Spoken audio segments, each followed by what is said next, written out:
So good morning, students. So today's topic that we would like to discuss, that is our first topic in advanced quantum chemistry is Hermitian operator. देखो हम लोग BSc 6 में या तो जो बाहर से आए हैं उन स्टूडेंट के लिए मैं बता रहा हूँ कि ऑलरेडी हम लोग BSc कोर्स में ये हार्मिशियन ऑपरेटर के बारे में पढ़ लिया। ठीक है, तो इसका एक बेसिक प्रॉपर्टी है, जब कोई ऑपरेटर ये प्रॉपर्टी शो करता है तो उस टाइम पे हम लोग बोल सकते हैं कि that operator is hermitian. So ये ऑपरेटर ये प्रॉपर्टी क्या था, देखो, let psi and phi be any square integrable function.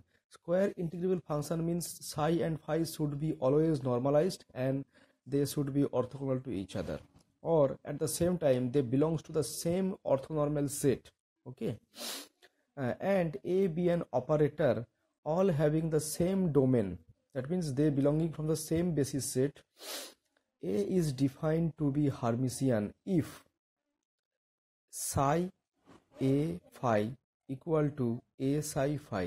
यहाँ पर मैंने डिराक का ब्रैकेट नोटेशन यूज़ किया, जिसका मतलब है ये जो यहाँ पर मैंने दिखाया, देखो इस साइड में जो रहता है, मतलब जहाँ पे एंगल साइड राइट साइड में रहता है वो होता है नॉर्मल वेव फंक्शन या तो नॉर्मल वेक्टर।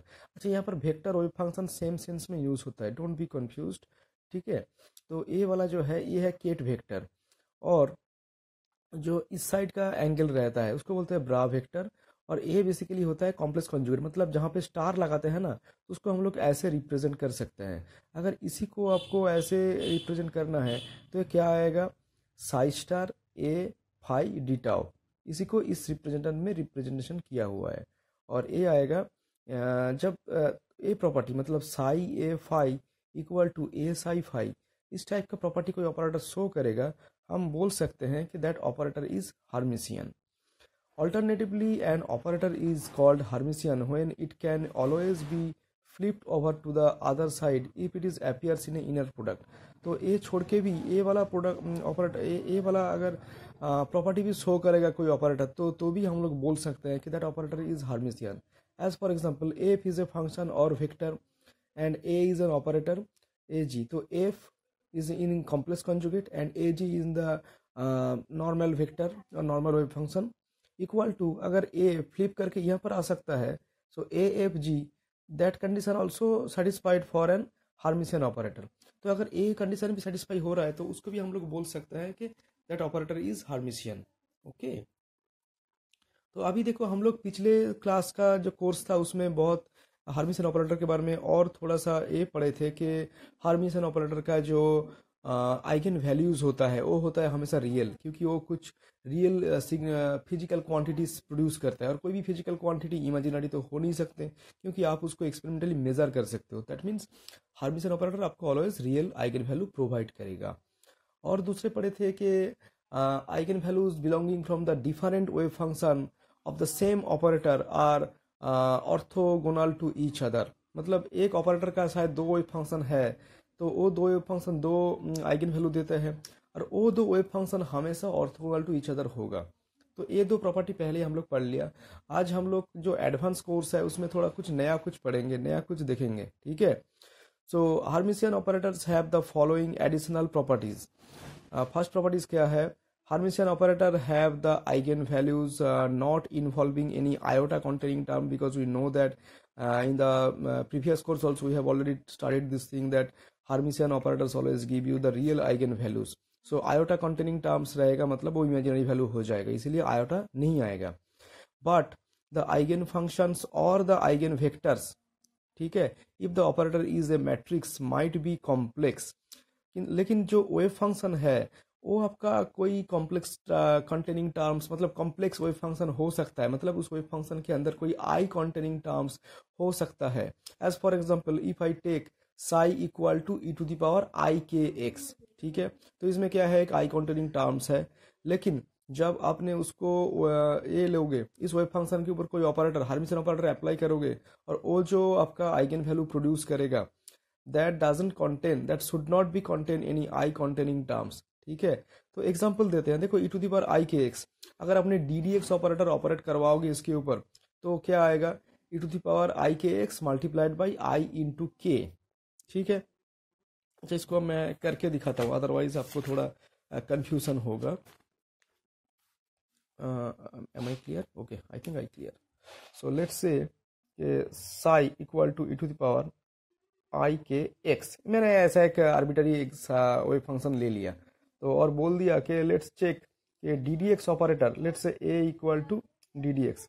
तो देखते हैं कि a ऑपरेटर इस कंडीशन में इस वेव फंक्शन के लिए हार्मिशन है कि नहीं, क्योंकि रियल आइगन वैल्यू देना चाहिए। ठीक है, तो मैं ऑपरेट करवाता हूँ d d x on e to the power i k x। क्या देते हैं, सिंपली आपको पता है ये रूल्स है e to the power mx। तो जो रूल्स है e to the power mx क्या होता है, m e to the power mx multiplied by m, मतलब x छोड़ के जो भी टर्म्स है वो आ जाएगा।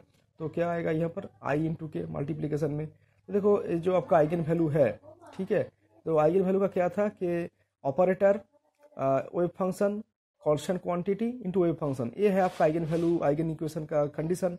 तो देखो आई के मतलब ये जो ऑपरेटर है that is not an hermitian operator इस कंडीशन में, इस वेव फंक्शन के लिए।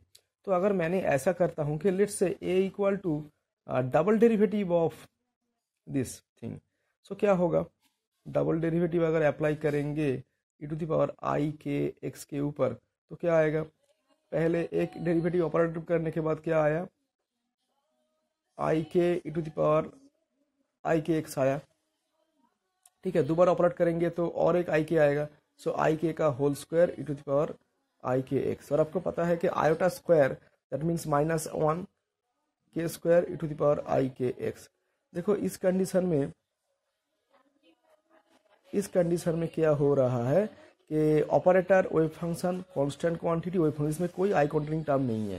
ठीक है, दैट मीन्स आपको देखना पड़ेगा कि ऑपरेटर जो है वो रियल आइगन वैल्यू दे रहा है कि नहीं दे रहा है। तो इस पर्टिकुलर वेव फंक्शन के लिए डबल डेरिवेटिव वाला operator eigen hermitian operator as show कर रहा है, लेकिन सिंगल डेरिवेटिव शो नहीं कर रहा है। ठीक है, okay, but the eigenfunction or the eigenvectors if the operator is matrix might be complex.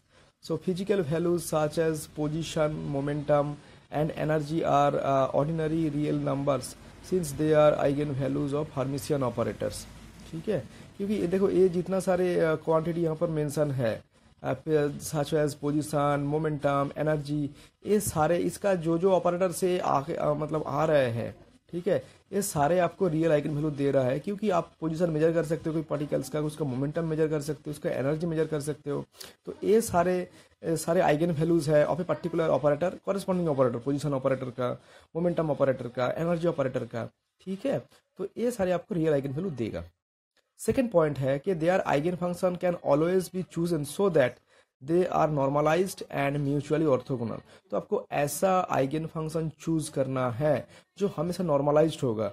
तो देखो और एक हिडन बात जो हम लोग पिछले कोर्स में शायद नहीं किया था कि हमेशा हार्मिशियन ऑपरेटर जिस वेव फंक्शन के ऊपर ऑपरेट होता है वो नॉर्मलाइज्ड होना चाहिए। अगर वो नॉर्मलाइज्ड नहीं है तो फर्स्ट उसको नॉर्मलाइज करना पड़ेगा, उसके बाद जाके वो ऑपरेशन हो पाएगा। और एक ऑपरेटर का अगर मल्टीपल वेव फंक्शन है तो this wave functions are mutually orthogonal to each other. ये हम लोग पहले कोर्स में भी पढ़ लिया था, दोबारा पढ़ रहे हैं।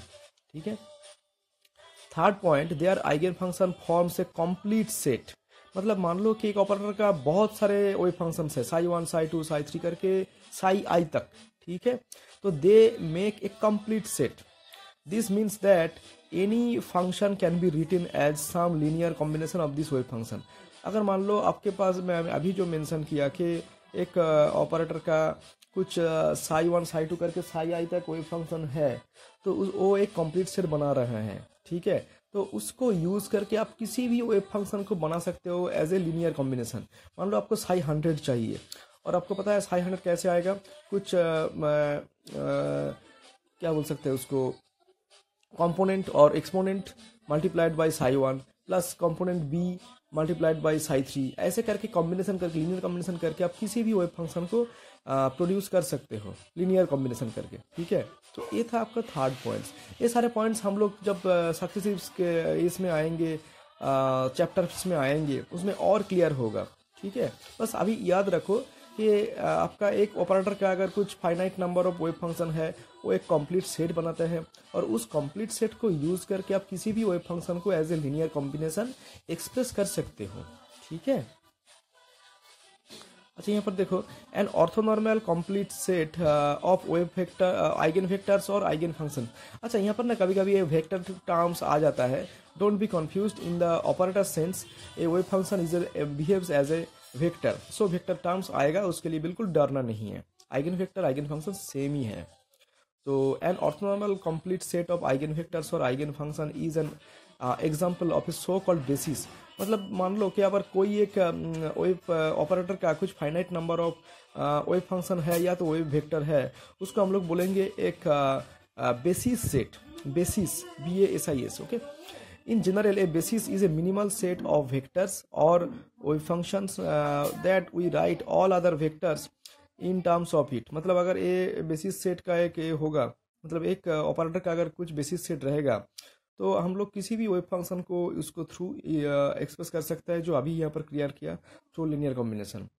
फॉर एग्जाम्पल देखो, the unit vectors I, J and K, इसको बोलते हैं डिरेक्शनल वेक्टर। जैसे कि I होता है टुवर्ड्स x डायरेक्शन, जो कार्टेशियन कोऑर्डिनेट्स है, J होता है आपका towards y direction, and K होता है टुवर्ड्स आपका z डायरेक्शन।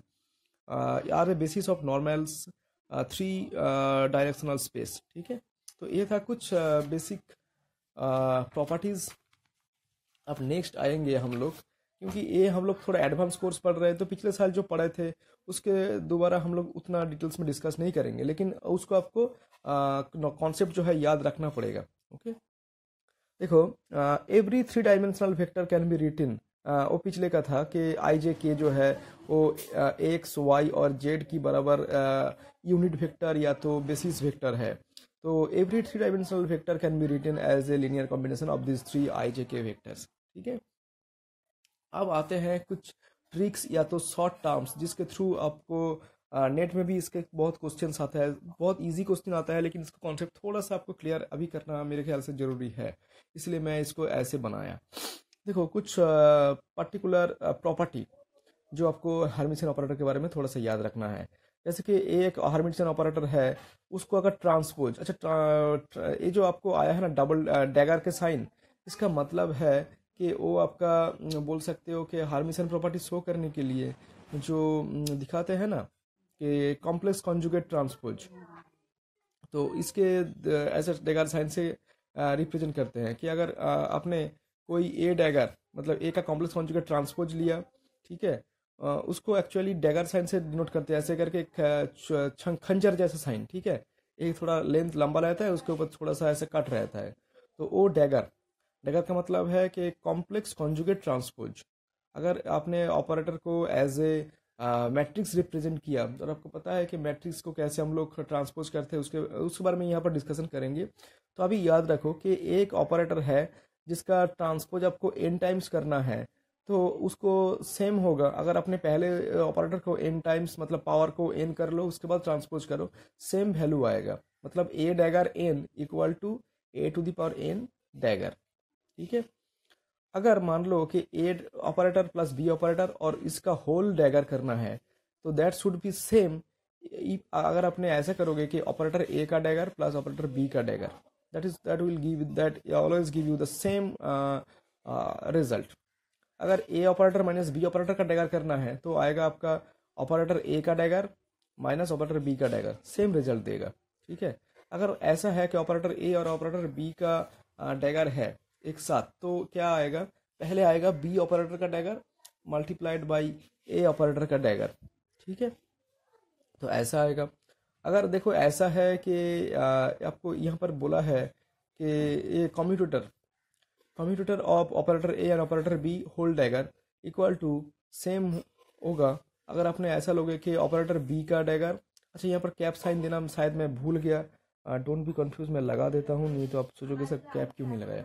सो इसका ऑपरेटर सेम होगा। अगर आपने पहले बी का ए ले लिया, मतलब ऑपरेटर जो बी है उसका पहले आपने ट्रांसपोज ले लिया, और ऑपरेटर ए ट्रांसपोज लिया, उसके बाद उसको आपने कम्यूटर किया, सेम रिजल्ट प्रोड्यूस करेगा। ये सब रूल्स है, थोड़ा सा बस याद रखना है आपको।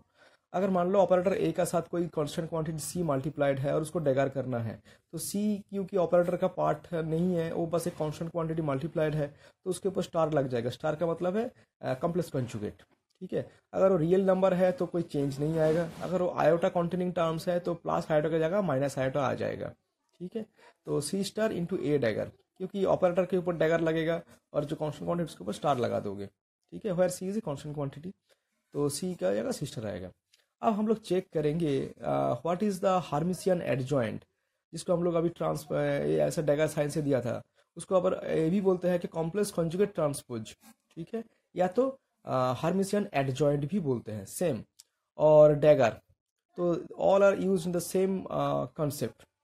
तो हार्मिशियन एडजॉइंट कैसे करते हैं हम लोग, पहले उसका ट्रांसपोज निकालते हैं, उसके बाद उसको कॉन्जुगेट करते हैं। ठीक है, इसीलिए देखो कभी कभी ऐसा लिखते हैं कि ट्रांसपोज, ये ए है टी साइन, तो ट्रांसपोज उसके बाद उसको कॉन्जुगेट किया। ठीक है, उसको एक्सप्लेन करते हैं कैसे कैसे करेंगे हम लोग। लेट्स से कि एक ऑपरेटर है ऐसा जिसका एक 2x2 मैट्रिक्स से रिप्रेजेंट किया। 2x2 मैट्रिक्स मतलब यहाँ पर 2 रो है और 2 कॉलम है, इसको रो बोलेंगे। ठीक है, और इसको हम लोग बोलेंगे कॉलम्स। ठीक है, तो ट्रांसपोज जब करते हैं, क्या करते हैं हम लोग, रो को कॉलम में कन्वर्ट करते हैं। ऐसे करके हम लोग एक ऑपरेटर का या तो मैट्रिक्स का ट्रांसपोज निकालते हैं। तो जब डैगर करना है इस ऑपरेटर का टोटल डैगर, तो क्या करेंगे, पहले ट्रांसपोज करेंगे, उसके ऊपर स्टार लगाएंगे, या तो पहले स्टार लगा देंगे उसके ऊपर ट्रांसपोज करेंगे, तो दे गिव्स द सेम रिजल्ट। हम लोग जनरली इसको यूज़ करते हैं, पहले ट्रांसपोज करते हैं, मतलब जो रो है उसको कॉलम में कन्वर्ट करते हैं, उसके बाद उसको स्टार करते हैं। अगर मान लो उसका जो मैट्रिक्स एलिमेंट है उसमें कोई आई कॉन्टेनिंग टर्म्स है, उसकी जगह माइनस आई आएगा। अगर सारे रियल टर्म्स है तो स्टार का मतलब सेम ही रहेगा, चेंज नहीं होगा। ठीक है, तो देखो ए ऑपरेटर का हम लोग ट्रांसपोज किया है पहले, तो जो रो था क्या, 1 3 और 2 4, उसको कॉलम बनाना है। तो देखो 1 3 ऐसा आएगा कॉलम में, और 2 4 था रो, ए आएगा कॉलम में 2 4। अब उसके बाद उसको स्टार लगाएंगे। स्टार का मतलब जहाँ पे आई आएगा उसकी जगह माइनस आई यूज़ करना है। ठीक है, इसको अगर अपने स्टार लगाओगे तो इसमें सारे टर्म्स जो है रियल टर्म्स है, तो कोई साइन चेंज नहीं होगा। सो 1 2 3 4, तो देखो ए जो आपको आएगा, ए देगा आपको एड जॉइंट। ए जो आया है इस कंडीशन में, इसको एज ए होल हम लोग बोलेंगे adjoint of the operator. अभी चेक करेंगे एक रियल फैक्ट। एक ऑपरेटर लेते हैं जिसका रो कुछ ऐसा है, 2 minus i, i and 0। Check whether the operator a is hermitian और नॉट। आपको चेक करना है कि ऑपरेटर जो है हार्मिशियन है कि नहीं है। ठीक है, तो देखो पहले इसको ट्रांसपोज करते हैं, इस ऑपरेटर का ट्रांसपोज, मतलब जो रो था 2 माइनस आई उसको कॉलम बनाएंगे 2 माइनस आई, और जो सेकेंड रो था आई 0 उसको ऐसे करेंगे कॉलम आई 0। ठीक है, अब उसके बाद उसको ट्रांसपोज करेंगे। ट्रांसपोज मतलब जहाँ पे आई था उसकी जगह माइनस आई, सो 2 माइनस आई, यहाँ पर माइनस आई था तो ये हो जाएगा प्लस आई 0। ठीक है, अब देखेंगे जो ए ऑपरेटर आया है और जो शुरू का ऑपरेटर था हमारा रियल ऑपरेटर, वो सेम है कि नहीं। देखो एग्जैक्टली सेम हो गया, 2 minus i i 0, that means a operator adjoint equal to same operator. तो अगर आपने किसी भी, जो आपका नेट का क्वेश्चन भी ऐसा आता है कि अगर कोई ऑपरेटर का एडजॉइंट उस ऑपरेटर का साथ सेम हो जाता है तो उसको बोलता है hermitian. That means a dagger equal to a अगर आ जाएगा, that is a hermitian operator. Next condition obviously आएगा कि व्हाट इज एंटी हार्मिशियन और स्क्यू हार्मिशियन ऑपरेटर। ठीक है, या तो मैट्रिक्स सेम है, so a dagger equal to अगर माइनस से आ जाएगा तो that should be a anti hermitian operator. तो एक एग्जांपल लेते हैं, operator a equal to 0 3 minus 3 i. ठीक है, इसको अगर पहले ट्रांसपोज लेना है तो 0 3 माइनस 3 आई हो गया। अब उसके बाद उसको डैगर करने के टाइम में क्या करेंगे, इसके ऊपर ट्रांसपोज के ऊपर स्टार लगा देंगे, तो क्या होगा, जहाँ जहाँ आई था उसकी जगह माइनस आई आएगा। तो 0 माइनस 3 ये तो सेम है, प्योर नंबर, उससे कुछ नहीं होगा। और आएगा 3, और इसके जगह आएगा ओनली माइनस आई क्योंकि ये था प्लस आई। तो देखो अगर इसको देखोगे, इस ये जो आपको रिजल्टेंट मैट्रिक्स आया है उनमें से अगर माइनस साइन को कॉमन ले लेंगे, क्या होगा, 0 का तो कुछ नहीं होगा, तो आएगा 0 प्लस 3 माइनस 3, और ए आ जाएगा आपका plus I. That is exactly equal to इस ऑपरेटर का साथ सेम होगा, लेकिन एक नेगेटिव साइन के साथ, एक कॉमन लेने के बाद ये आया है। तो ए डैगर इक्वल टू माइनस ए वाला कंडीशन सेटिस्फाई कर रहा है। तो इस कंडीशन अगर आ जाएगा कोई भी कंडीशन में, मतलब कोई भी एग्जाम्पल में, तो उस टाइम पे हम लोग बोलेंगे that operator is an anti hermitian operator. Next आते हैं, if a is a hermitian operator. ठीक है, तो a to the power n dagger, मतलब ए ऑपरेटर का एन टाइम्स डैगर करना है, तो ए हमेशा आपको देगा ओ वाला ऑपरेटर, दैट मीन्स अगर ऑपरेटर ए हर्मिशियन है, उसको अगर n टाइम्स डैगर करोगे, चाहे n का वैल्यू कुछ भी हो, मतलब वो ऑड इवन कुछ भी हो, वो हमेशा आपको वही ऑपरेटर वापस देगा। ठीक है, ये एक आपका हर्मिशियन ऑपरेटर का प्रॉपर्टी है। अगर मान लो a is an anti hermitian operator, वो हर्मिशियन नहीं है, तो तब डिपेंड करेगा कि आपने डैगर किस बार की, मतलब किस फोल्ड में कर रहे हो। अगर इवन नंबर में कर रहे हो तो आपको वो ऑपरेटर जो है विथ पॉजिटिव साइन देगा, उस टाइम पे वो प्लस ए आएगा। अगर ऑड नंबर में उसको डैगर कर रहे हो, ठीक है, मतलब 3 5 ऐसे, तो आपको माइनस ए आएगा। ये कुछ रूल्स है, आपको याद रखना पड़ेगा।